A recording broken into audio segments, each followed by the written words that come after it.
yo creo que cuando tú fundas un negocio, en realidad lo que estás fundando es una manera de hacer las cosas, ¿me explico? Y estás fundando una filosofía. Si tú fundas un negocio es bastante probable que quiebres, pero si tú estás seguro de lo que quieres hacer y tienes un pensamiento claro, es bastante probable que te vaya bien.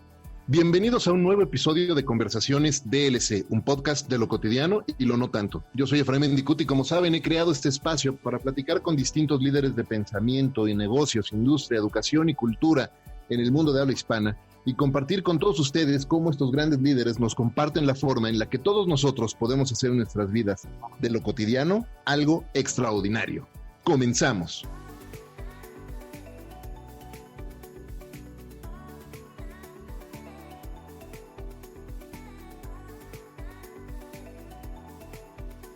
Si tienen más de 40 años de edad y vivieron en el México de los 90s y principios de los 2000, seguro se van a acordar de frases como todo mundo tiene un Jetta, al menos en la cabeza. Y esa es una de las campañas publicitarias, diría yo, más destacadas y exitosas de ese momento en la publicidad. Con más de 30 años de experiencia en la industria de comunicación y publicidad, mi invitado hoy ha sido responsable de algunas de las más icónicas campañas para marcas como McDonald's, Volkswagen, Coca-Cola, Nike, etc. Pero más allá de esos logros que hay que reconocerle, hay que reconocerle aún más que empezó su camino desde abajo, abriéndose camino en una industria nada fácil para crecer y convirtiéndose en uno de los presidentes de agencia en un network global más jóvenes en México y seguramente en América Latina. Acompáñenme a aprender del cofundador de la Academia Mexicana de Creatividad y el fundador y CEO de una de las más importantes agencias de publicidad en México, Anónimo, el genial Raúl Cardós. Raúl, bienvenido a Conversaciones DLC. ¿Cómo te va, amigo? ¿Cómo estás? Un gusto estar aquí. Muchas gracias por la introducción, hombre, tan inmerecido. Al César lo que es del César, de verdad. Muchas gracias por hacer el espacio. Por fin se nos hizo. Hace meses platicábamos de sentarnos a grabar. La intención era grabar en persona, juntos, y mostrarte todo el equipo y todo el gear, pero bueno, finalmente esto del podcasting en tiempos de coronavirus, y entonces lo estamos haciendo a distancia, cada quien en su casa, apegándonos a este social distancing tan importante que tenemos que hacer todos. Y guardados como corresponde, ojalá. Y sabes que creo que es un gran momento para hacer este tipo de contenidos, porque ahorita que la gente está en casa, pues qué mejor para, ¿no?, sentarte a escuchar cosas que te interesen y demás. Ya después habrá tiempo de hacer otro en persona, pero acá estamos. Exactamente. Oye, Raúl, pues gracias de nuevo. Y mira, pensando en tu historia, la verdad es que está llena de anécdotas y de lecciones súper interesantes y creo que para hacerle buena justicia es mejor que la cuentes tú. Entonces, ¿qué te parece si empezamos por el principio y nos cuentas un poco de la historia y el camino que has recorrido a lo largo de estos últimos 30 años y que te han traído hasta este momento en tu vida y en tu carrera? Sí, mira, te la hago, yo te la trataré de contar. Son 30 años, así que es mucha historia, pero te la trato de hacer rápida, ¿no? O lo más corta que pueda. La verdad, mira, yo siempre me he considerado muy afortunado porque veo la cantidad enorme de gente que quiere entrar a trabajar a publicidad, concretamente a creatividad. A mí me llegan, afortunadamente, todos los días mails de gente que quiere venir a trabajar a la agencia y me dicen, no me pagues, yo voy. Y yo veo todo esto y la verdad es que yo creo que yo fui muy afortunado porque yo siempre digo que ahí la publicidad me encontró. Al revés, me explico, yo tuve la enorme fortuna de ni siquiera buscar, ¿me entiendes?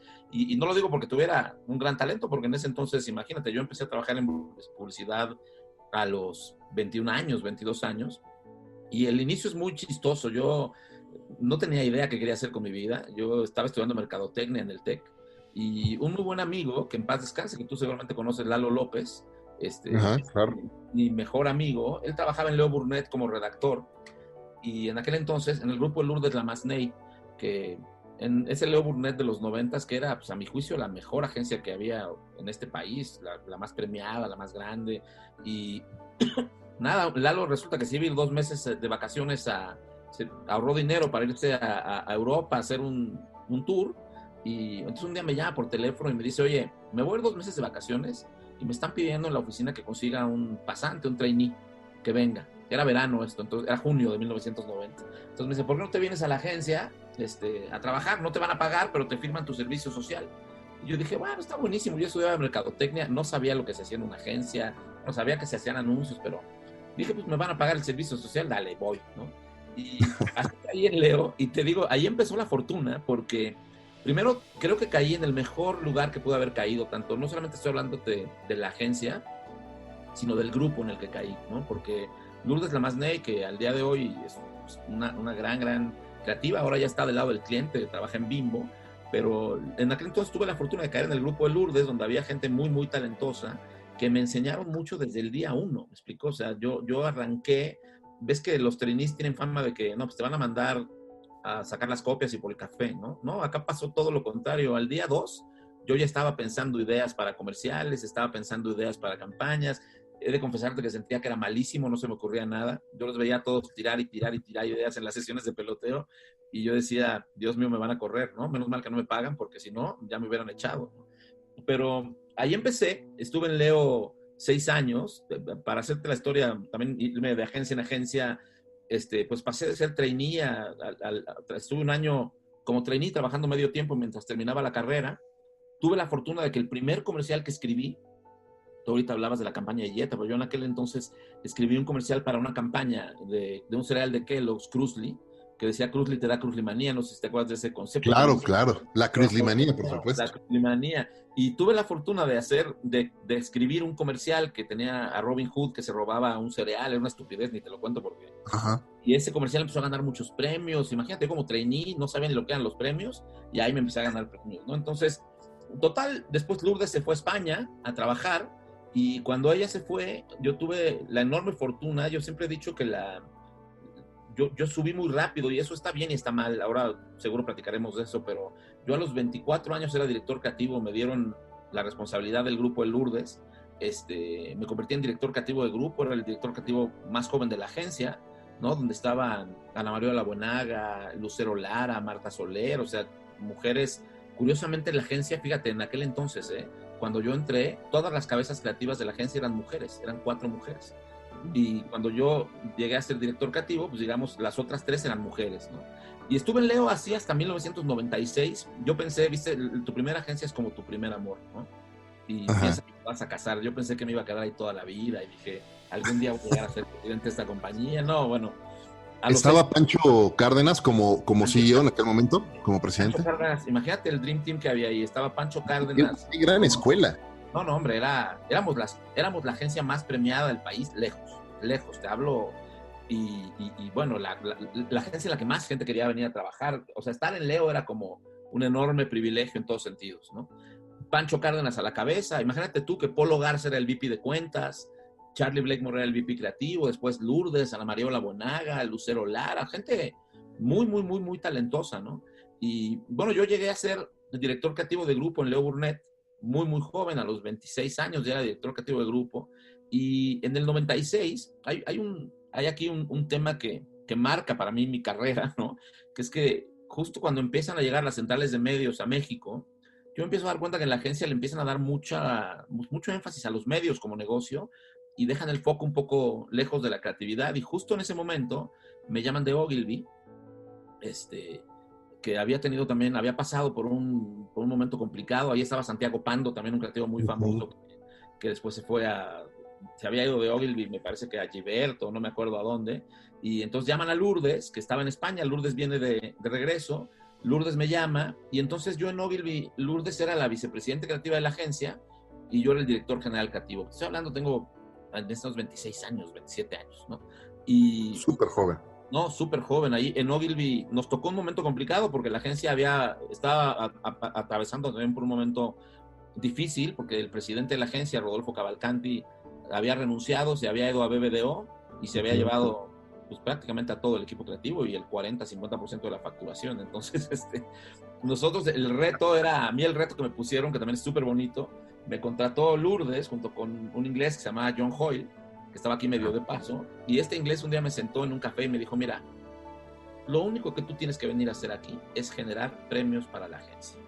Me dieron un grupo medio elite ahí con Mauricio Galván, con Carlos Tourné, también gente muy talentosa, y así yo me dedicaba básicamente a leer los briefs y a ver qué brief me gustaba para generar piezas de premio, ¿no?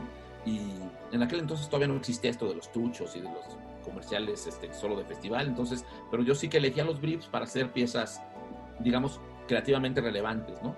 Y estuve 2 años en Ogilvy, y ahí otro evento que marcó mi carrera fue que en el 97 nos ganamos un León en Cannes, que fue el primero. Se habla mucho de si era el primero o segundo León que ganó México. Antes el maestro Fernando Espejo había ganado un León en producción, me parece, para Ford. Y entonces este fue el primer León que ganamos en el festival para una pieza creativa, con una campaña para Duracell que hicimos Mauricio Galván, Carlitos Tourné y yo. Y la verdad es que eso me catapultó, ¿no? Imagínate, es como haberte ganado el primer Oscar de la historia, ¿no? Digo, toda proporción guardada con el cine, pero nos ganamos ese León. Eso, la verdad es que también a mí me llevó como a Júpiter. Y curiosamente el jurado de México en ese festival de Cannes era Enrique Gibert, que no sé si lo conociste también, pero Enrique, a mi juicio, es el mejor publicista que ha tenido este país. Un tipo que además vendió su agencia 4 veces, imagínate, ¿no? Él sí que hizo dinero en esta industria. Él tenía una agencia independiente que se llamaba Gibert Publicidad, donde curiosamente trabajaba Santiago Pando con él, y Santiago renunció para irse a ser, no me acuerdo, a ser presidente de Lowe, me parece. Y entonces Enrique me llamó. Yo, Enrique, imagínate lo increíble, yo a Enrique lo veía en conferencias y era para mí como un madman, ¿no? O sea, yo lo veía y decía, wow, señor, algún día yo espero poder platicar con él. Entonces imagínate lo que representó para mí que a los 28 años Enrique me llama a trabajar con él a su agencia. En principio yo no me quería ir porque pues me acababa de ganar un León en Ogilvy, tenía un equipo enorme de gente, estaba muy contento, y esta era una agencia independiente, muy chiquitita. Y un día Enrique me invita a tomar un café a la agencia, me pone sobre la mesa un mapa, me acuerdo perfecto, con una suerte de timetable, y me dice, mira, te quiero invitar a la agencia. Me dijo, la realidad es que yo no te podría pagar si fuera una agencia solamente independiente, pero te quiero contar qué vamos a hacer. Y me dice, nos vamos a fusionar con DDB. DDB era una agencia, bueno, en ese momento que estaba quebrada prácticamente, que no tenía más que a Volkswagen. Y Enrique me dijo, y el único cliente que nos vamos a traer es Volkswagen. Y cuando dijo la palabra Volkswagen, ahí me dije dónde firmo, ¿me explico? O sea, yo soy ahora si ves aquí atrás en mi repisa, tengo una colección de bochos. Yo soy un amante de esa marca desde que era chiquito. Le pedía a mi nana que me regalara camioncitos donde se transportaban los Volkswagen, sí, era fanático de la marca. Mi mamá tuvo bochos como las de todos nosotros, me imagino. Sí, claro. Y cuando voy a poder trabajar para esta marca, dije, no, hombre, no importa lo que me pague este señor, yo me voy, ¿no? Y entonces ahí acepto la oferta, y te cuento, ya casi estamos llegando al final, pero ahí acepto la oferta de Gibert, y me voy a trabajar con él como vicepresidente creativo. Y eso, Efraín, para mí fue un reto para la gente que nos escucha, y esto fue increíble porque tuve la enorme fortuna de ser el brazo derecho de este gran hombre de negocios, pero yo, Enrique, lo defino más como un hombre de negocios que como un publicista, ¿me explico? Y juntos, digamos que reabrimos DDB en México. La operación estaba quebrada prácticamente, entonces lo que hicimos fue cerrarla, darla de baja, volver a dar de alta a la compañía, y arrancamos una agencia con 20 personas, 15 personas, que se llamaba Gibert DDB, donde además, y esta historia sí me gustaría contártela porque no sé si todo el mundo la sabe, pero es para mí increíble. En ese momento Volkswagen, que era el único cliente que tenía la agencia, estaba tan a disgusto con lo que venía haciendo esa agencia, que le había dado más de la mitad de su negocio a Z Publicidad, ¿no?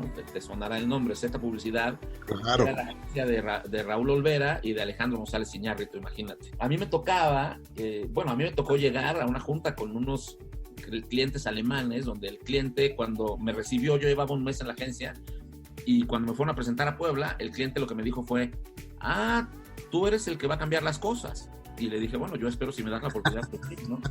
Y me dijo, pues nada más te quiero decir que ustedes están perdiendo la cuenta, y que si por mí fuera, ya toda la cuenta la tendría Z Publicidad. Así entré, ¿no? Con ese pequeño reto. Y después nos tocó pichar, justamente, porque nos ponían a concursar, como no confiaban en la agencia, nos tocó concursar por una campaña para el Golf, ese auto.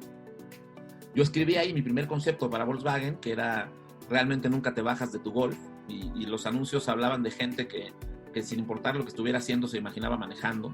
Había un tipo con una licuadora, un tipo con un dentista, ¿verdad? Comerciales. Me acuerdo, sí, me acuerdo. Y después vino la transición del cambio de modelo de Jetta, que, fíjate, te voy a contar una cosa también. Yo, antes de Todo Mundo Tiene un Jetta, al menos en la cabeza, escribí otro concepto también para Jetta que siempre he pensado que es tan bueno o hasta mejor, ¿eh? A mí me encanta, que es no cambies, evoluciona. Ese concepto que usamos en una campaña de transición, sí, lo que intentaba decirle a la gente es no te cambies de marca, evoluciona con Volkswagen, ¿me explico? Y ves subiendo de modelo. Escribo ese concepto y con ese concepto ganamos el pitch de Jetta.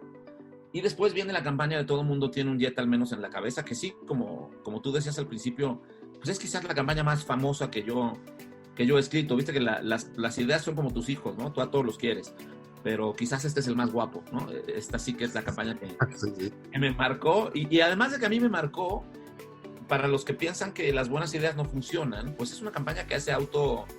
Pues, lo hizo explotar, te hablo, era el coche más vendido de Volkswagen lejos cuando se fue el Bocho, un coche que además era el más vendido de su segmento y el más vendido de la industria, un modelo. Yo me acuerdo mucho de ir a focus group, sesiones de grupo en las que cuando le preguntaban a la gente qué marcas de autos conoce, la gente casi siempre te hablaba de armadoras, me explico, la gente te dice Ford, General Motors, Suzuki, claro. Y en ese momento la gente decía Ford, Jetta, General Motors, Suzuki. Si me explico, era un fenómeno la campaña. Y bueno, y no solamente fue una gran campaña para la marca, sino que esa campaña, y eso pasa en esta industria, de pronto tú haces un trabajo.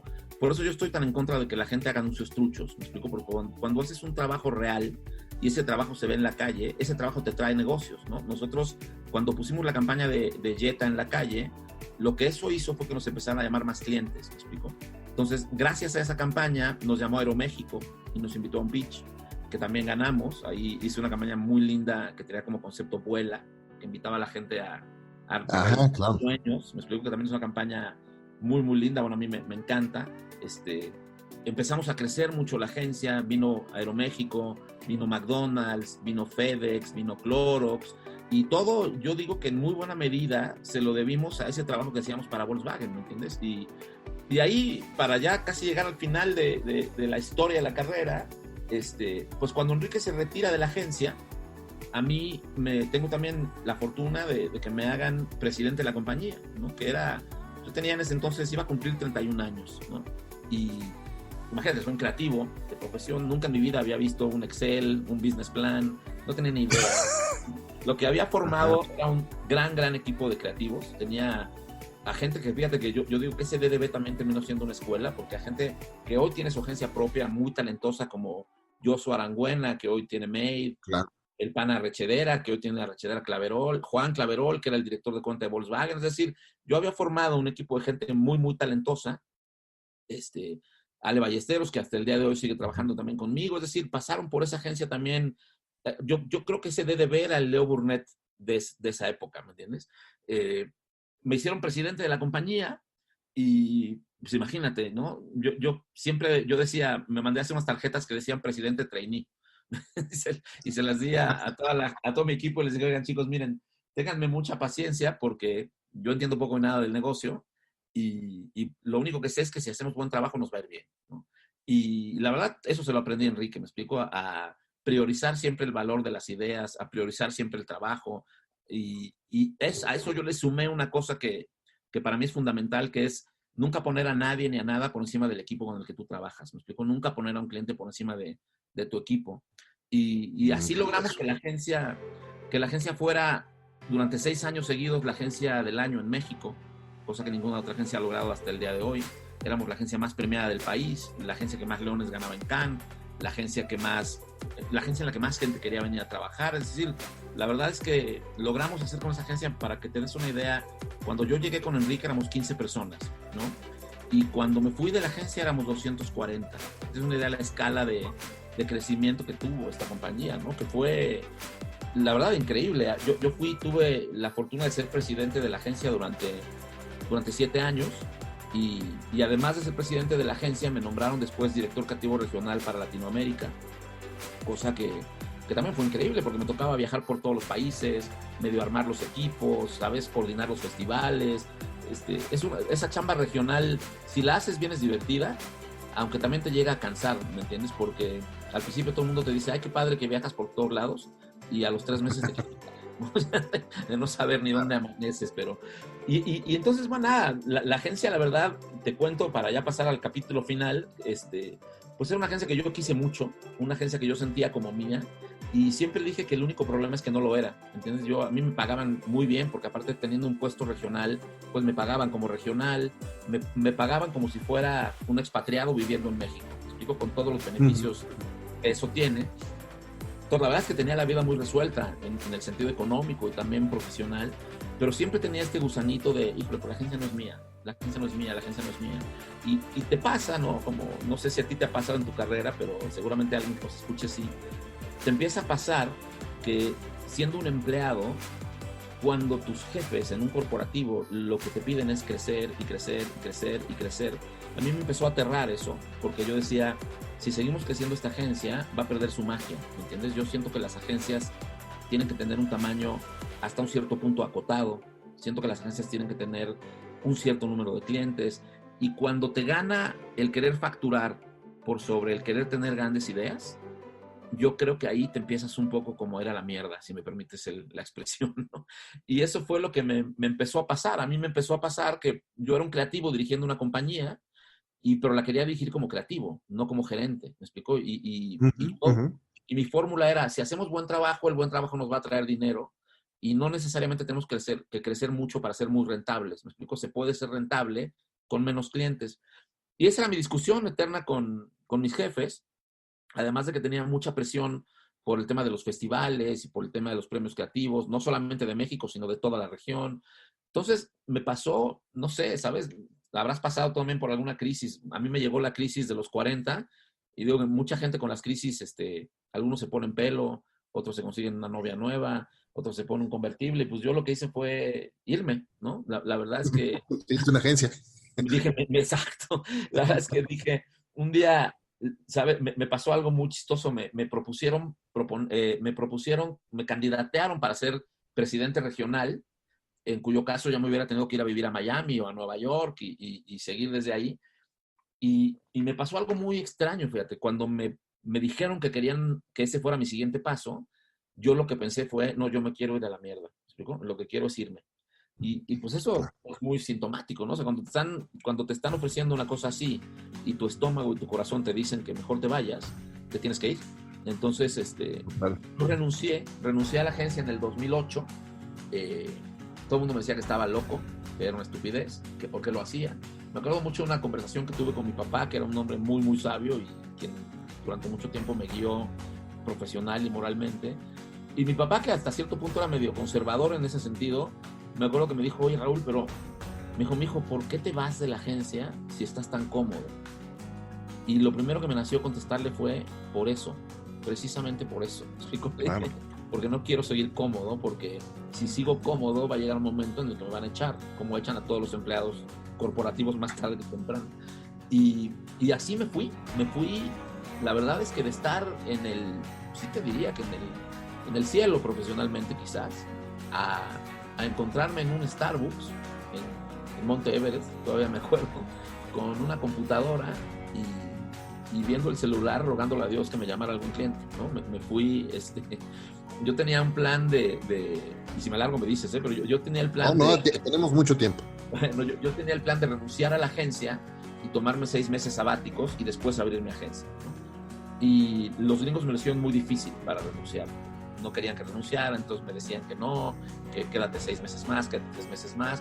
Y así me trajeron jalando hasta que cuando finalmente me pude ir, yo me fui de DDB un viernes para arrancar anónimo el lunes siguiente en un café, ¿no? Ya con hay una historia ahí que te voy a contar que te vas a morir de la risa, con un par de personas, la verdad, increíbles. En ese entonces, hoy ya ninguno está en la agencia, pero Horacio Navarro, que hoy es el CEO de Burnett, Horacio en ese entonces era el director de operaciones de Olabuenaga, y Horacio tomó la apuesta también de dejar su puesto por venir conmigo y abrir la agencia, ¿no? Yo le debo mucho a él, aunque hoy ya no estemos juntos y no somos socios.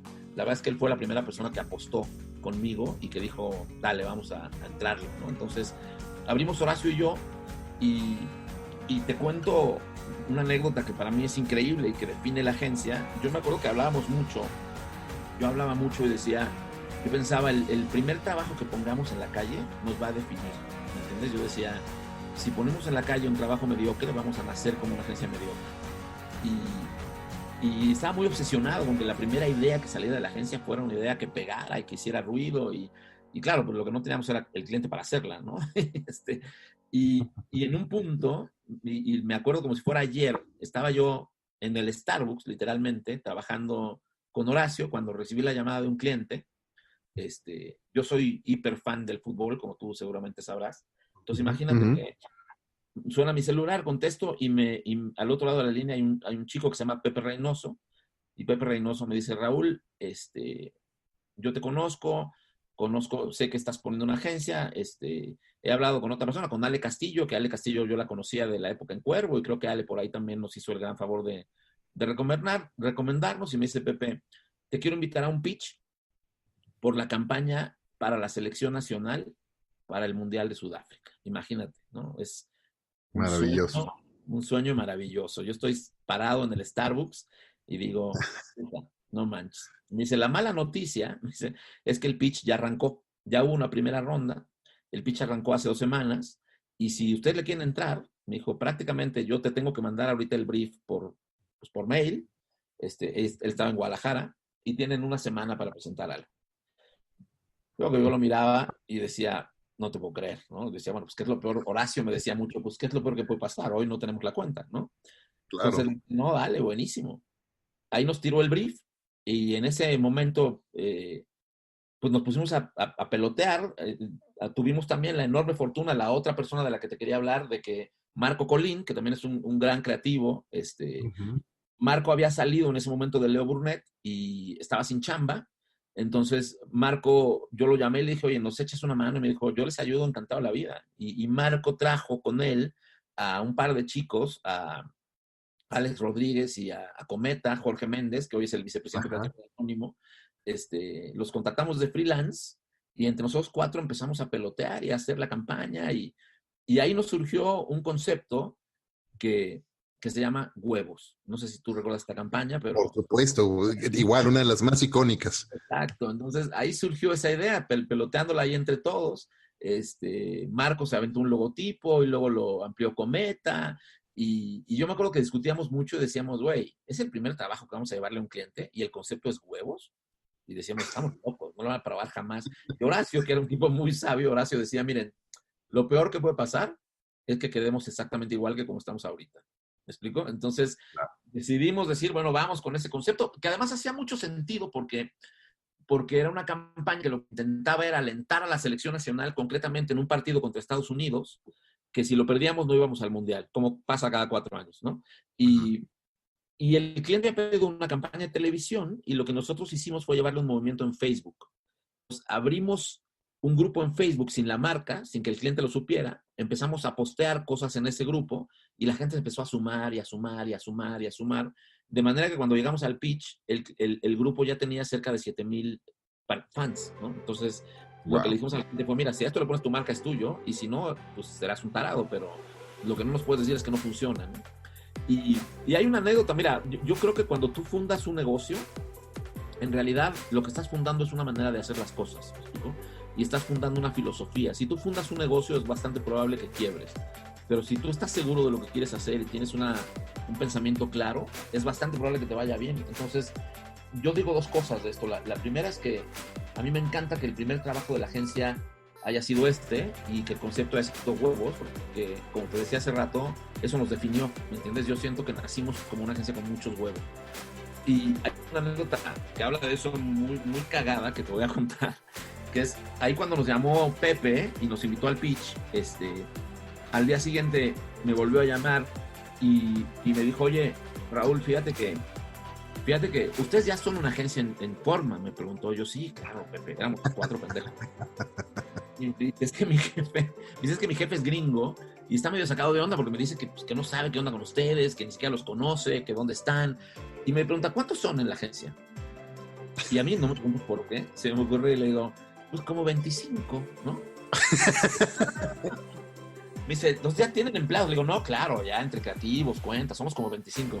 Y el tipo me dice, mira, qué bueno porque fíjate que mi jefe que hasta hoy es muy amigo mío y es un gran tipo, me dice, mi jefe quiere ir a conocer la agencia. Y yo, ¿cómo? Mi jefe quiere ir a conocer la agencia. Y le digo, ¿y cuándo quiere venir a conocer la agencia? Me dice, pues, ¿qué te parece mañana? ¿No? Imagínate, ¿no? Éramos 3 idiotas en un café. Y yo le dije que éramos 25. Entonces, la historia es que le pedimos a la señora que nos rentó la casa, donde estaba después la agencia, que nos prestara la casa, donde estaba el mobiliario del inquilino anterior. Literalmente, lo que hicimos fue contratar a 5 pintores por hora para que vinieran a pintar las paredes, ¿me explico? Y cuando vino el cliente, que era un gringo a toda madre, se llama Josh Mandel, le dijimos al cliente, mira, perdón que no te presentemos al equipo, pero como empezamos hoy a pintar la oficina, la gente está haciendo home office. Entonces pasábamos por la casa vacía, con muebles, le decíamos, este es el departamento creativo, y acá está cuentas. Y hoy te lo cuento, me muero de la risa. En ese momento me quería morir, ¿no? Porque decían, nos van a cachar, nos van a matar, nos van a echar del pitch.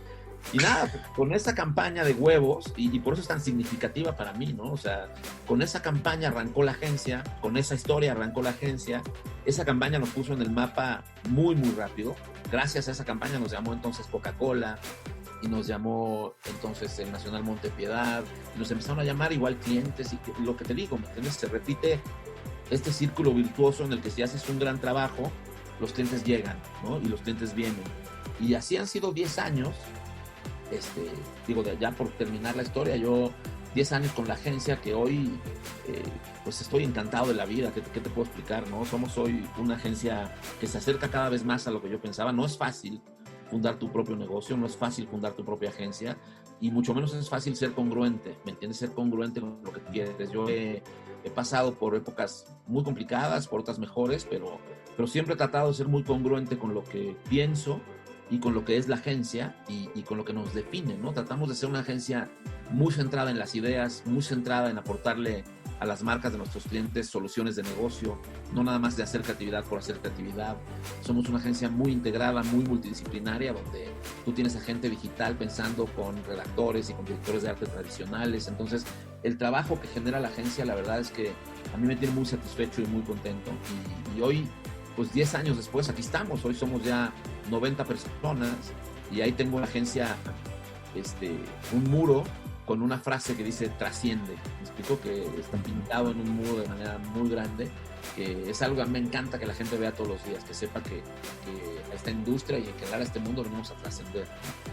Y esa es un poquito la historia. Hoy Anónimo, pues tú lo conoces, para la gente que no lo conoce, pues es una agencia que yo no digo que sea la mejor o la peor, no soy yo quien para calificarla, pero lo que sí dicen los números es que hoy somos una de las agencias más deseadas para trabajar en este país, una de las agencias más premiadas del país, una agencia que está en franco crecimiento. Entonces, pues muy contento con lo que hemos hecho, la verdad.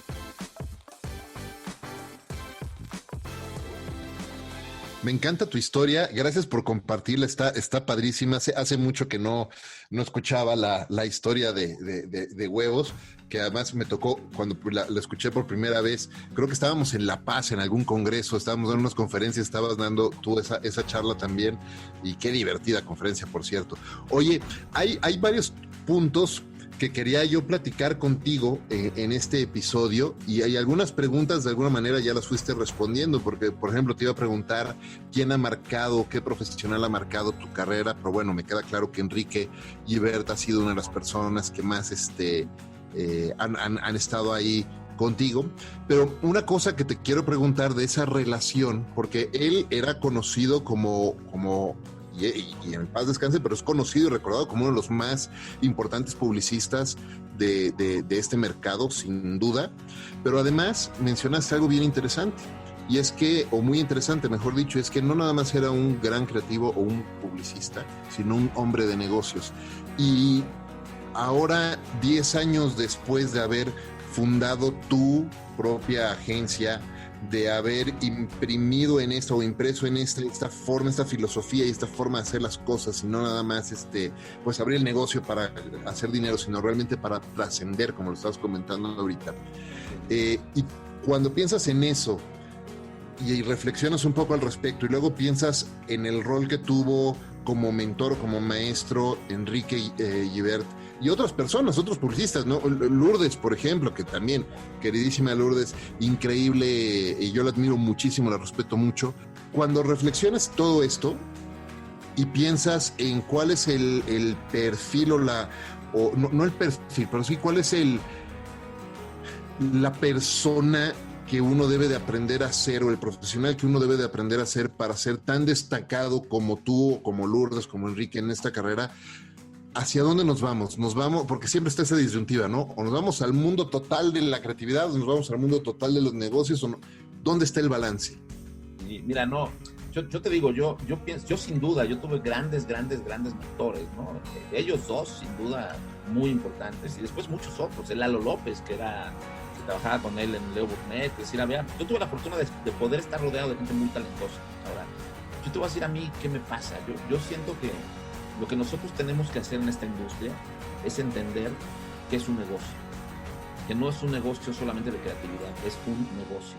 Y Enrique lo entendía muy bien, me explicó. Enrique era un tipo que priorizaba siempre las grandes ideas y era muy duro con las ideas, era muy duro conmigo, era un tipo con el que era muy complicado trabajar. Yo te hablo de que a mí me mandó al hospital una vez con una crisis nerviosa, porque era un tipo muy exigente, muy duro para trabajar, que cuando yo estaba con él, fíjate, yo a veces le mentaba mucho a la madre, nos peleábamos mucho. De hecho, yo estoy escribiendo un libro porque tengo anécdotas sin fin de Enrique, porque así como era un genio, también hacía cosas que yo decía, no puede ser, este no está loco, ¿no? Pero, pero lo que él me enseñó es que no se trata de tener ideas por tener ideas, sino de tener ideas que funcionen para un negocio. Y eso también suena un poco a cliché, ¿no? Que hagan sonar la caja registradora, decía Ogilvy, o que ayuden a vender a las marcas. Yo no creo que las ideas necesariamente ayuden a una marca a venderse más. Yo creo que hay muchos factores que hacen que una marca se venda o no, ¿me entiendes? Te pongo un ejemplo muy básico. Cuando yo hacía la campaña del Jetta, pues esa campaña hacía que todo el mundo hablara del Jetta. Ahora, si después tú llegabas a la concesionaria y no tenían el coche del color que quieres y era carísimo y el seguro era carísimo, no necesariamente lo ibas a comprar. No sé si me explico. Es decir, pero Sí, eso sí, no claro. quiere decir que la campaña no funciona. Entonces, yo eso se lo aprendí mucho a Enrique. Es decir, haz ideas que funcionen para la marca, que funcionen para lo que una marca tiene que hacer, ¿no? Y yo lo aprendí de él justo porque él era muy obsesionado con que el tipo de comunicación que hiciéramos conectara con la gente. Y eso es lo que yo hago hasta el día de hoy. Yo siempre le digo a la gente en la agencia, cuando voy por los pasillos, les digo, chicos, no hagan anuncios, hagan ideas. ¿Me explico? No es lo mismo, en mi opinión, hacer un anuncio que tener una idea. Cuando tú piensas en un anuncio, piensas en un formato. Y piensas en un formato tradicional y piensas en un formato que es muy limitativo para la creatividad. Cuando yo te tiro el brief y te digo, a ver, Efraín, lo que tenemos que hacer es generar una idea que solucione este problema de esta marca. ¿Sí me explico? Ahí se te puede ocurrir un anuncio, o se te puede ocurrir un movimiento en Facebook, o se te puede ocurrir una extensión de línea de marca. Es decir, y yo me veo Claro. creativamente así, ¿me entiendes? Y es ahí donde yo creo que la creatividad y el negocio sí se unen, y es ahí donde yo creo que los grandes creativos podemos ser grandes hombres de negocio. ¿Me explico? Porque tenemos que entender el mundo en el que viven las marcas con las que trabajamos y tenemos que entender sus problemas y entender a la gente a la que le hablan, para entonces no hablarle a través de comerciales o a través de anuncios y de formatos, sino conectar. Y esa es mi obsesión, ¿me explico? Si tú ves, te pongo como ejemplo otra vez la campaña Nike, o sea, una marca como Nike saliéndole a decir a la gente que se una un movimiento que habla de huevos. No sé si me explico, o sea, publicitariamente es lo más estúpido que puedes pensar, decir, vamos a salir con una grosería a que la gente se sume, ¿no?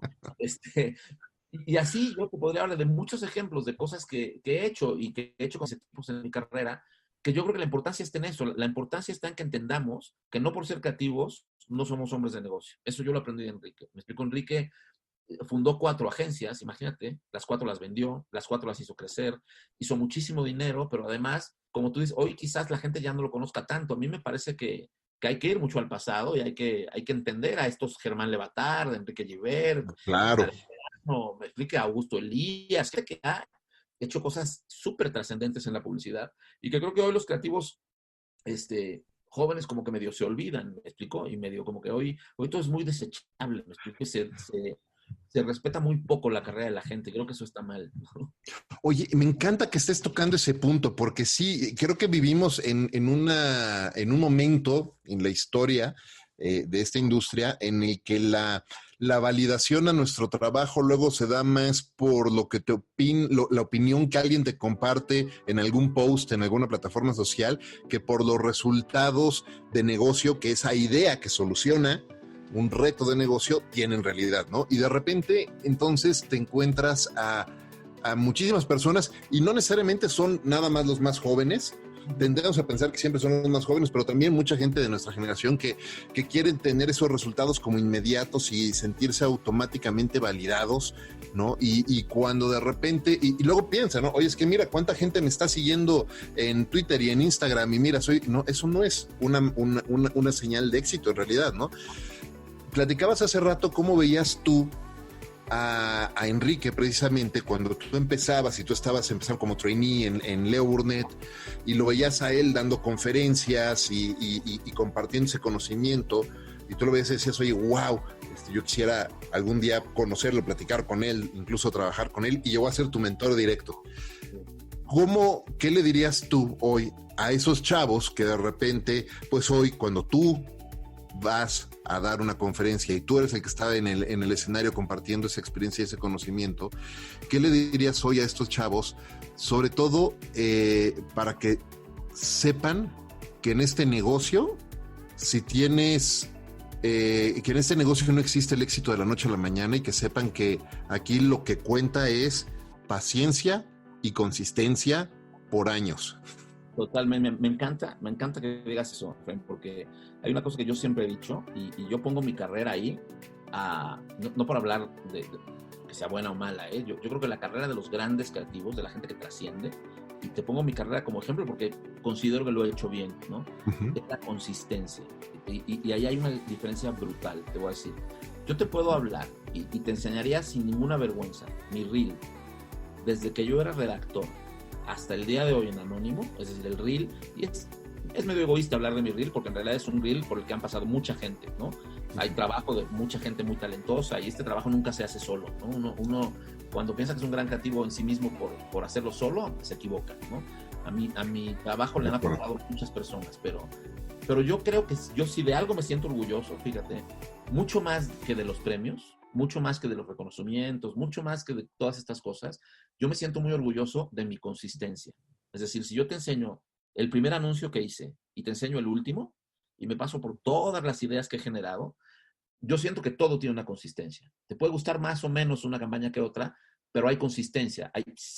Te hablo, siempre me he ganado premios, pero con anuncios reales. Siempre he hecho campañas que han trascendido en la calle, siempre he hecho campañas que han funcionado y eso es muy complicado. Yo te voy a decir una cosa, yo te aseguro que si tú haces ese examen con los 100 creativos más famosos, vamos a llamarle, del país, haces un examen de consistencia en el que dices, quiero ver la carrera de todos ustedes desde que empezaron hasta el día de hoy, en mi humilde opinión, quizás no más de 10 sean consistentes. No sé si me explico lo que estoy diciendo. Sí, Y sí, eso, sí. eso cambia radicalmente. Y tú así, porque yo algo que le digo a los chavos es, no se fijen o no se centren en sorprender a un jurado en un festival. No se centren en ganarse un León en Cannes. No se centren en ganarse premios. Porque una buena idea, un chispazo, lo puede tener cualquiera. ¿Me entiendes? No cualquiera es consistente. Claro. Y te digo que yo he visto pasar por mi agencia de creativos que han tenido grandes ideas en un momento y que se apagan, que hoy no son nadie. No sé si me explico. Como también Sí, ahorita tú tocabas el tema de las redes sociales. En las redes sociales hay un sinfín de gente que por lo regular se esconden tras perfiles con nombres raros y sin su foto y no sé qué, que critican la publicidad como si fueran Dan Wyden o David Droga o Leo Burnett. claro. Y cuando tú los ves son tipos que no han trascendido, que no han hecho nada, ¿me explico? Hay un chico, y te digo, sí, porque a mí me da hasta risa, ¿me explico? Hay un chico que tiene un perfil en Twitter que se llama El Trainee, creo, algo así, que es un chico que pasó por la agencia en su momento, que no hizo nada, se fue, lo querían correr desde el día que llegó, y bueno, ese tipo nos odia, ¿me explico? No hay una cosa que hagamos en la agencia que no salga a criticar, que no salga a decir. Ahora, no lo voy a balconear aquí su identidad real porque no me corresponde hacerlo, pero yo conozco el trabajo que ha hecho y no, en su vida no ha hecho una idea relevante, ¿me explico? Pero si tú lo lees en Twitter, haz de cuenta que estás leyendo a David Droga, ¿me entiendes? Entonces, eso a mí me parece que confunde mucho a la gente que está empezando y confunde mucho a la gente que está queriendo hacer una carrera honesta y que está queriendo hacer una carrera real, ¿no? Entonces, yo si algo le pudiera decir a los chicos que hoy empiezan es, elígete con quién quieres trabajar, elígete un mentor, elígete a alguien con quien te identifiques, cuyo trabajo admires mucho y trata de aprender de esa persona. Y por lo regular, yo te voy a decir, y voy a contar una historia, una anécdota también que va a hacer sentido con lo que te digo. Por lo regular, yo me he dado cuenta de algo. Todos podemos sonar medio ególatras o medio pedantes. En las redes uno es una persona y a mí me critican mucho, me caen a palos a cada rato con cosas que digo y luego la riego y la cago y no soy perfecto, ¿no? Pero en las redes la gente tiene una imagen que después no es la que es. Y te digo, ¿Cierto? yo lo que he visto es que, al menos en mi opinión, la gente más talentosa, más chingona, más verdaderamente consistente de este mercado, por lo regular es gente a la que no le importa compartir lo que sabe y enseñar. No sé si me entiendes. Y, y eso es bien importante porque a mí me parece que tenemos una enorme responsabilidad con la gente para compartir y enseñar, ¿me entiendes? Yo, cuando yo abrí la agencia, antes de abrir la agencia, yo dije, a ver, a mí como qué agencias me gustaría hacer, ¿sí? Y entonces me puse a ver qué agencias admiro en el mundo. En ese momento, hace 10 años te estoy hablando, y dije, Drogafy. Es una agencia que me encanta lo que hacen, todo lo que hacen es genial.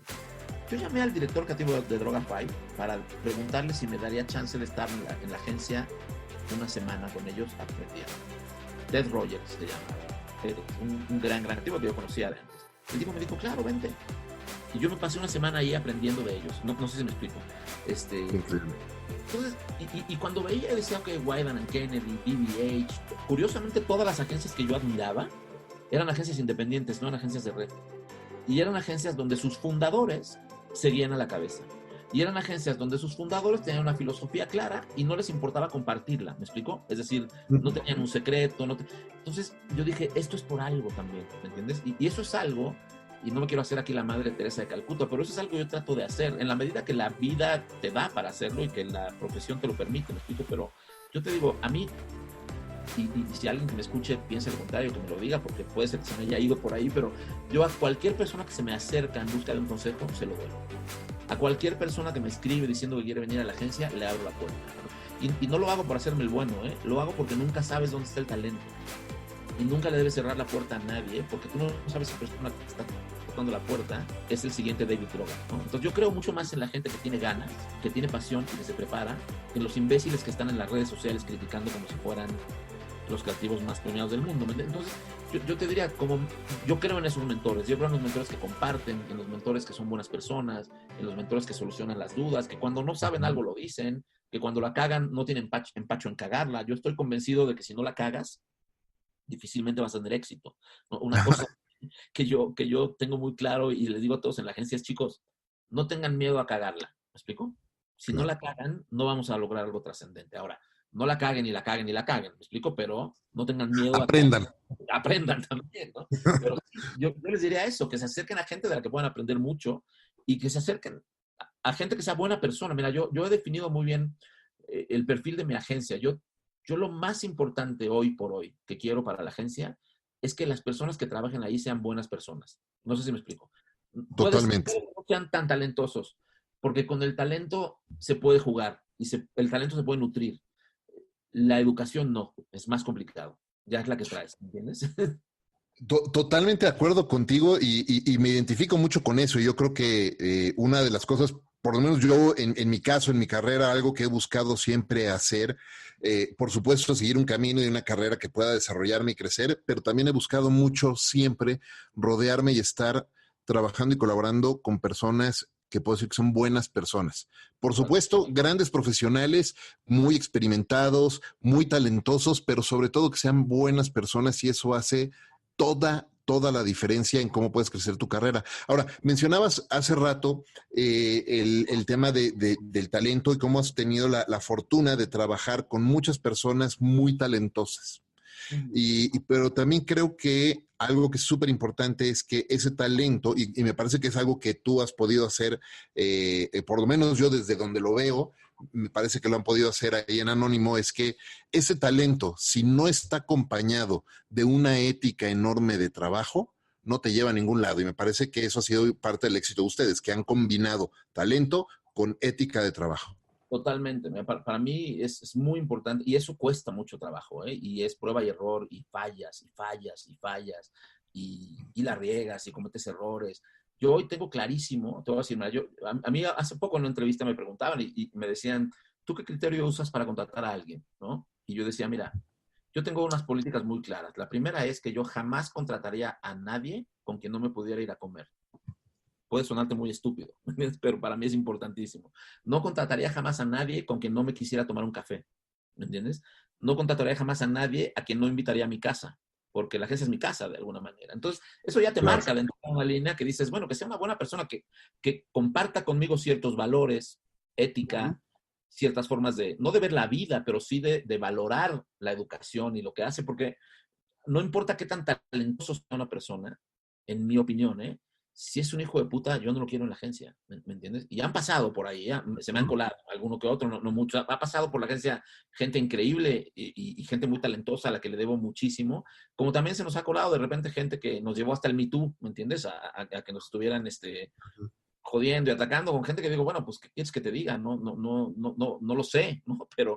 Pero, pero sí, hoy me parece que lo importante y lo que yo sí tengo claro es eso, rodearme de gente buena, ¿me entiendes? Mis brazos derechos en la agencia, que son Ale Ballesteros, que es la directora general de la agencia, una mujer increíblemente talentosa, increíblemente trabajadora, pero su gran virtud, por sobre todas las cosas, es sus valores, ¿me entiendes? Lo increíblemente buena persona que es. Puede ser muy dura a veces con las cosas, puede ser muy dura a veces con las políticas, pero tiene muy claros los valores de la honestidad, de la ética, de cómo tratar a la gente, de cómo hacer que las cosas funcionen, y eso para mí es impagable. Imagínate en un director general, ¿no?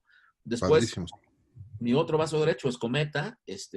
Cometa es el vicepresidente creativo hoy de la agencia. Y Cometa, como te contaba hace rato, él llegó como trainee, no como trainee, como director de arte freelance para el pitch de Nike. O sea, Ajá. Cometa es un empleado que está en la agencia conmigo desde que arrancamos, ¿me entiendes? Y hoy es el vicepresidente creativo de la agencia y él ha visto pasar a gente que eran sus jefes en su momento, algunos muy buenos, ha pasado gente muy talentosa. Marco te hablaba, en su momento Pepe Montalvo, que estuvo muy poco tiempo en la agencia, pero que es un tipo súper talentoso también. Y después han pasado otros que no son tan buenos o que no tienen estos mismos valores, pero Cometa los vio pasar a todos y él fue creciendo, haciéndose un criterio, haciéndose un valor, y hoy compagina exactamente con lo que yo quiero. Entonces, lo que tenemos muy claro es eso, ¿me entiendes? Es este tipo de valores queremos y somos una agencia, otra vez, ¿eh? Se nos puede criticar, y no lo digo desde la pedantería, pero somos una agencia congruente, ¿me entiendes? Y hacemos cosas en esta industria que a mí me parece que muy pocas agencias hacen. Te pongo un ejemplo de hoy, ¿no? Con esta crisis, nosotros somos una agencia, como tú seguramente sabes, que no entramos demasiado a pitches, ¿no? Entramos Ujú. mucho menos a concursos de los que aceptamos. Y hay mucha gente que nos dice que qué mamones, que por qué hacemos eso. Y yo digo, lo hacemos porque no nos gusta regalar el trabajo, porque no me parece que sea justo regalar tu trabajo, porque yo no conozco a nadie que 100% de regale acuerdo. tu trabajo, ¿no? Entonces, y lo hacemos y nos cuesta eso. Para que te des una idea, el año pasado declinamos 18 pitches. Imagínate tú si hubiéramos ganado la mitad. Hoy tendríamos 9 clientes más, ¿no? Y al día de hoy, te pongo un ejemplo que está pasando hoy. A nosotros nos invitaron a concursar hoy por una marca muy grande, muy buena, con la que nos encantaría trabajar. Y nos invitan a este pitch en el que hay 6 agencias, hace una semana. Nosotros después de pensarlo, cuando se desata toda esta crisis, decimos, ¿saben qué? En vez de estar haciendo esto ahorita, vamos a enfocarnos, a enfocar todo nuestro esfuerzo, si vamos a tener a la gente trabajando en home office, si vamos a la gente preocupada por el coronavirus, en vez de estar yendo a tratar de ganar este nuevo negocio, vamos a enfocarnos en los clientes que tenemos. No sé si me explico. Entonces, Sí, sí, tomamos sí. la dificilísima decisión de decir, no sentimos que haga sentido estar concursando contra 6 agencias por un nuevo negocio cuando estamos con la gente en crisis y con el país en crisis. Entonces declinamos el pitch. Declinamos el pitch y el cliente se enojó. El cliente no lo entendió. ¿Me explico? Me mandó un mail diciendo, qué mal que me mandes esto. Entonces, y no lo juzgo, me explico, pero Y me duele porque era un pitch que además yo siento que pudimos haber ganado, una marca que se me antojaba mucho, con la que siento que nos puede hacer grandes cosas, y el cliente encima se enojó conmigo. Es decir, yo no creo que me vuelva a invitar jamás a un pitch. Ahora, si me preguntas a mí, yo estoy siendo congruente con lo que pienso. Y para mí eso es impagable, ¿me entiendes? Para mí eso es importantísimo. Y que la gente que trabaja en la agencia vea que yo de esa manera, también es impagable. Porque lo más importante que yo tengo, lo más valioso que yo tengo, es el talento de todas esas personas, ¿me entiendes? Y esas personas, cuando hay que entrarle un pitch, le entran y se desvelan y no duermen y le meten todo. Y es gracias a esas personas que la agencia está hoy donde está. Entonces yo tengo también que aprender a valorar y a medir hasta qué punto hay que decir que no.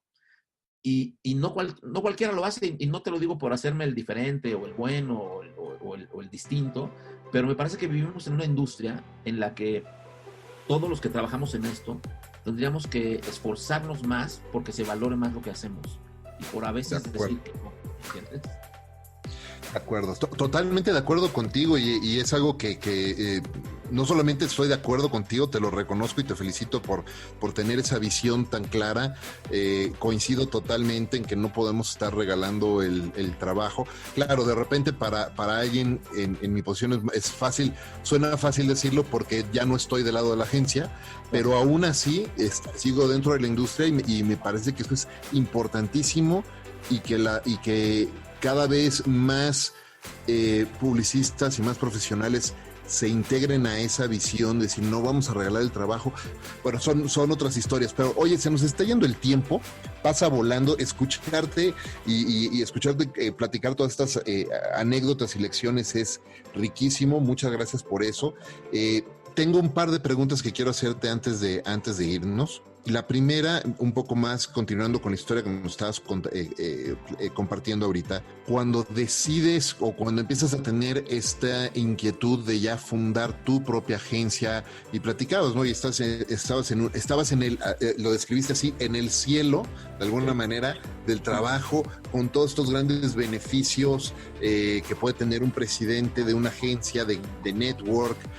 Además, siendo el vicepresidente regional creativo de toda, o el presidente regional creativo, tienes muchos beneficios en ese sentido. Pero empiezas a tener esta inquietud de querer fundar tu organización. Y una de las cosas que te empiezan a hacer ruido, mencionabas hace rato, es este discurso que además me hace tanto ruido como a ti te hizo. Estoy totalmente de acuerdo, que es el seguir creciendo, y tú sabes que ya estás en un momento que está siendo rentable, que puedes seguir haciendo trabajo muy impactante y muy realmente con un sentido de propósito fuerte, pero te están pidiendo crecimiento y crecimiento. Hoy como empresario, no solo como publicista, como empresario, ¿hasta dónde es suficiente? ¿Qué tanto es suficiente? Como hay un libro que me encanta que se llama Company of One. El autor se llama Jeff Jarvis y él habla mucho de ese crecimiento. Y una de las preguntas que hace y que te hago yo aquí es, ¿hasta dónde es suficiente? ¿Cuándo o de qué manera decimos esto es aquí, esta es la línea, aquí está suficiente y estamos haciendo un buen trabajo? Sí, mira, esa es una muy, muy buena pregunta porque también uno, vaya, el dinero es el dinero, ¿no? Y uno de repente, deja tú por lo que tú puedas llegar a ganar como empresario, sino por la estructura que tienes que mantener, ¿me entiendes? Hoy, imagínate, yo tengo una estructura en la agencia de cerca de 90 familias que dependen de lo que la agencia ingrese. Entonces, yo nunca pienso, y va a sonar a, ay, sí, te juro que es cierto, ¿eh? Yo nunca pienso en el dinero que yo me puedo llegar a llevar a casa, tanto como en el dinero que necesito generar para que la agencia funcione. No, no sé si me explico, son dos cosas distintas, ¿no? Y, y yo te diría que hay que buscar ser rentable, pero no crecer tanto. Son dos cosas muy distintas. Es decir, si tú facturas 500 millones de pesos, pero tus gastos están en 490, ganas 10, ¿no? Si tú facturas Claro. 50 millones de pesos, pero tus gastos están en 30, ganas 20. Entonces, la rentabilidad no es lo mismo que la facturación y eso se confunde mucho en este negocio, ¿no? Yo apuesto más a que la agencia sea rentable, pero nunca sacrificando el talento. Y el talento cuesta dinero, ¿me entiendes? Entonces, al talento hay que pagarle bien para que esté contento, para que dé lo mejor de sí, para que no esté preocupado por el dinero.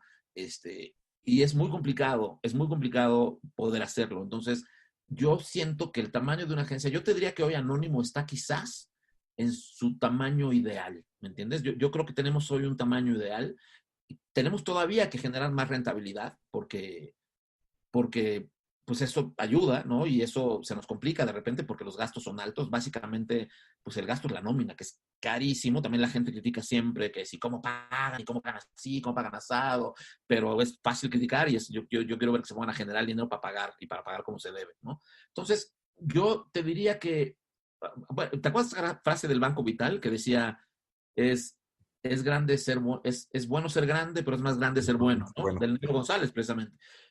Para mí eso es una lección de vida. ¿Me explico? Yo no quiero que esta agencia sea la agencia más grande del país. Me mato de la risa cuando veo a las agencias en los rankings, presumiendo cuánto facturan y cuántos empleados tienen. Y yo digo, es mucho más inteligente el que es más rentable y tiene menos gente que el que tiene un ejército de gente trabajando en la compañía. Entonces, yo prefiero, mi objetivo es que la agencia sea la mejor, o si no, una de las mejores agencias de este país, y que sea una de las mejores agencias de la región, y que eventualmente llegue a ser reconocida como una de las grandes agencias del mundo. Imagínate, nosotros en el 2016 fuimos nombrados por Advertising Age la mejor agencia pequeña del mundo. Nunca ninguna wow. empresa mexicana se ha ganado ese premio. Para mí es el mejor premio que nos hemos ganado porque además no tiene que ver con el trabajo creativo nada más, sino con todas estas cosas de las que hablamos, con la rentabilidad, Claro. con el negocio. Entonces, mi objetivo siempre es que seamos muy buenos, no que seamos muy grandes. Y en ese sentido yo te diría que yo no quiero tener una agencia de 200, o sea, imagínate, yo me fui de DDB cuando éramos 240, ¿sí? La mejor época de la agencia, para mí, cuando éramos la más premiada, cuando ganábamos todo, éramos como entre 80 y 100. Entonces, yo creo que el rango de una compañía de estas características es ese, ¿no? Hoy, te diría quizás 100 personas, porque hoy la disciplina digital ha hecho que también se necesite otro perfil, pero no más de eso. Yo no quiero crecer mucho porque, ni quiero tener demasiados clientes, porque tú tienes en tu vida un cierto tiempo para dedicarle a los clientes. Y lo que tú vendes cuando eres una agencia independiente es a ti. Es decir, los clientes quieren verte a ti, ¿me entiendes? Y yo te hablo de que yo ahorita, antes de hablar contigo, estaba en un conference solucionándole un tema de copy a un cliente. ¿Sabes? Entonces, en el momento que tú ya no puedes hacer eso, la agencia empieza a perder valor. Y con esto no estoy diciendo que la gente de la agencia no tenga talento. Claro, que ese me parece una muy buena, un muy buen indicador. Cómo tú, como fundador, como CEO, como presidente de la agencia, puedes seguir pasando tiempo directo con tus clientes. Eso me parece que es un muy, muy buen indicador. Oye, Raúl, yo sostengo la premisa y me voy a ir un poco más rápido porque ya nos estamos extendiendo un poco de tiempo, pero sostengo la premisa de que para que una persona sea tan productiva y prolífica como lo eres tú con todo lo que has hecho y todo lo que estás haciendo, pues necesitamos hacernos de ciertas rutinas o de ciertos hábitos y a veces estos hábitos o esas rutinas no las hacemos conscientes. De repente, no, si le platicaba hace 2 o 3 episodios, el episodio que estaba grabando con Berenice Esquivel, que si yo hiciera una edición de esta pregunta, porque hay 2 preguntas que les hago siempre, las mismas preguntas en todos los episodios, y esta es una. Y si yo hiciera una edición de todos los 52 episodios anteriores o 53 episodios anteriores de esta pregunta, yo creo que el 10% hace consciente esos hábitos o esas rutinas que tiene, pero todos lo tienen. ¿Tú qué hábitos o qué rutinas has establecido hoy son grandes prácticas o mejores prácticas que tienes en tu día a día para poder ser productivo y mantenerte con ese alto nivel de energía? Porque además hay que decirlo, tienes un alto nivel de energía, te conozco y siempre que te vemos siempre con mucha energía. Hijo, sí, cara, yo tengo 52 años, imagínate, Pero sí, mira, yo te voy a decir, yo tengo, no sé si conscientes o no, pero sí tengo varias rutinas. Una, a mí me encanta el deporte. Me encanta el deporte. Yo hubiera querido ser futbolista profesional. No lo fui porque no tenía el talento, ni lo tengo hasta ahorita, pero juego fútbol religiosamente todas las semanas, todos los domingos, y para mí eso es un desestrés increíble. Es ese momento de paz en el que hablo con gente que no tiene nada que ver con publicidad, tengo amigos que no tienen nada que ver con publicidad, nos mentamos la madre en la cancha, ganamos, perdemos, pero para mí el fútbol es un gran detonador de energía y de pasión, ¿no? Intento hacer ejercicio todos los días, aunque sea un poquito, me explico, 1 hora, cuando puedo 2, pero sí meterle temprano al ejercicio, porque eso te da una energía para empezar, que si no, de otra manera no la tienes, ¿no? Y creo que cuando trabajas en esto, si no tienes esas otras cosas, te desquicias, ¿me entiendes? Para mí es la forma de Totalmente. sacar mucho de la adrenalina y del estrés.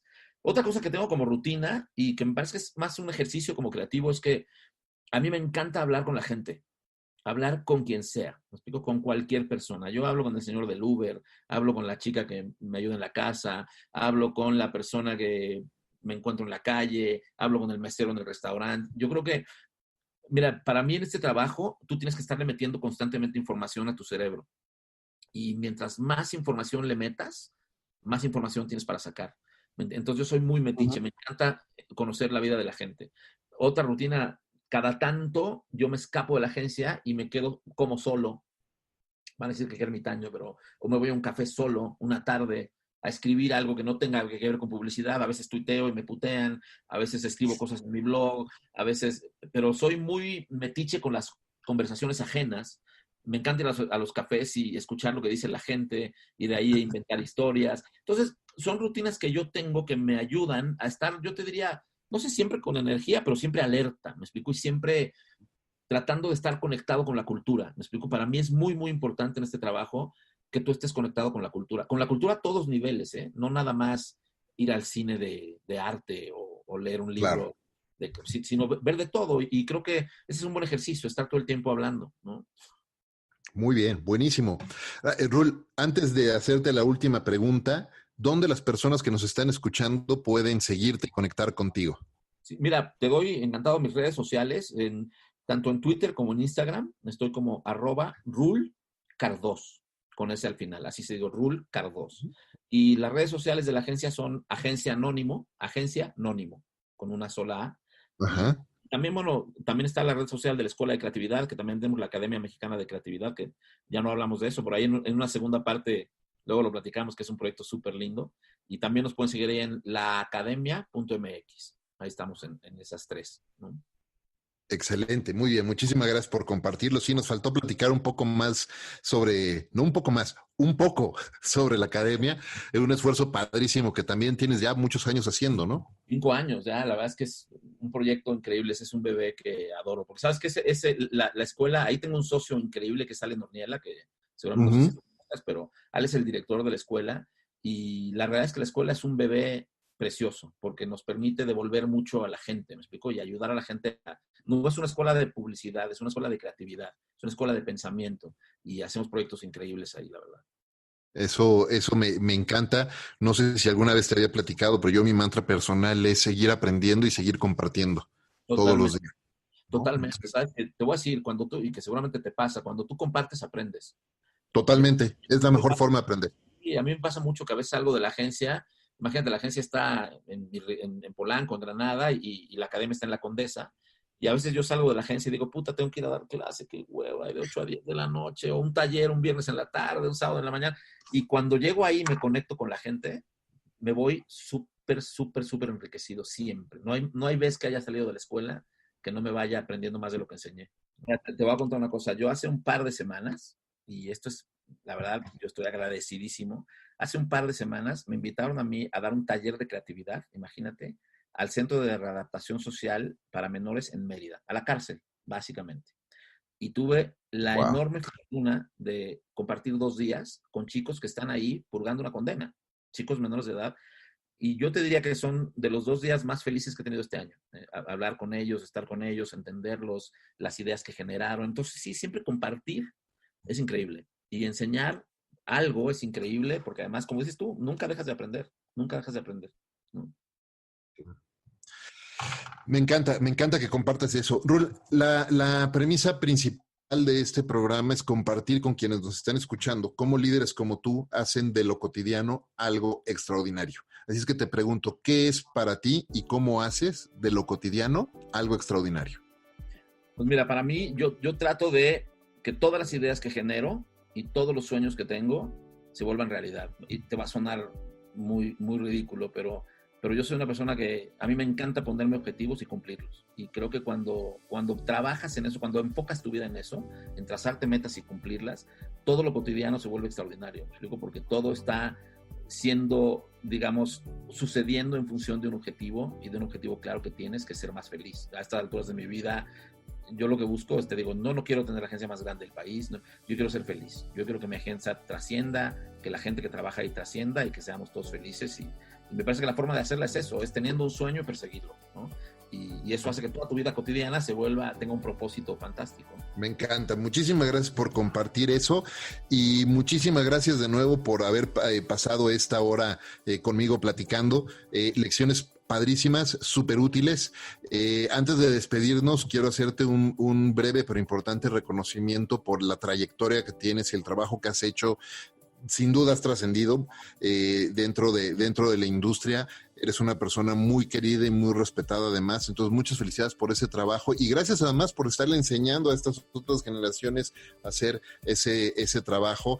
Y ahorita mencionaste algo que me parece que es súper importante, que es aprender a ser felices y no nada más ser los mejores o los más grandes, sino tener un propósito y hacerlo, y parte de ese propósito es ser feliz. Felicidades por eso. Muchas gracias a todos los que nos están escuchando como todas las semanas. Recuerden, este es un programa semanal, así es que si no lo han hecho ya, suscríbanse al mismo y también compartan este y todos los episodios de Conversaciones DLC, porque estoy seguro que entre todos estos episodios van a encontrar algo que será de utilidad y beneficio para ustedes, para sus amigos, familiares, etcétera. Muchas gracias también, como todas las semanas, a Ricolto Café, el mejor café de México, por acompañarme en esta aventura de vida todos los días. Yo soy Efraín Mendicuti, esto es Conversaciones DLC y los espero en el siguiente episodio. Hasta la próxima.